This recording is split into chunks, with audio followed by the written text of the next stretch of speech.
നിയമാവർത്തനം അധ്യായം 15. കടിഞ്ഞൂലുകൾ. നിന്റെ ആടുമാടുകളിൽ ആൺകടിഞ്ഞൂലുകളെയെല്ലാം നിന്റെ ദൈവമായ കർത്താവിന് സമർപ്പിക്കണം. കടിഞ്ഞൂൽ കാളയെക്കൊണ്ട് പണിയെടുപ്പിക്കരുത്. കടിഞ്ഞൂൽ ആടിൻ്റെ രോമം കത്രിക്കുകയും അരുത്.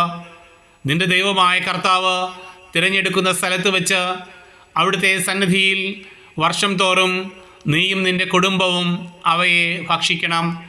അവയ്ക്ക് മുടന്തോ അന്ധതയോ മറ്റെന്തെങ്കിലും ന്യൂനതയോ ഉണ്ടെങ്കിൽ നിന്റെ ദൈവമായ കർത്താവിന് അവയെ ബലി കഴിക്കരുത്.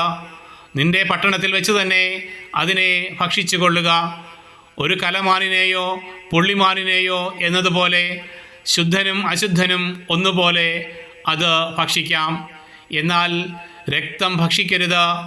അത് ജലം പോലെ നിലത്തൊഴിച്ചു കളയണം.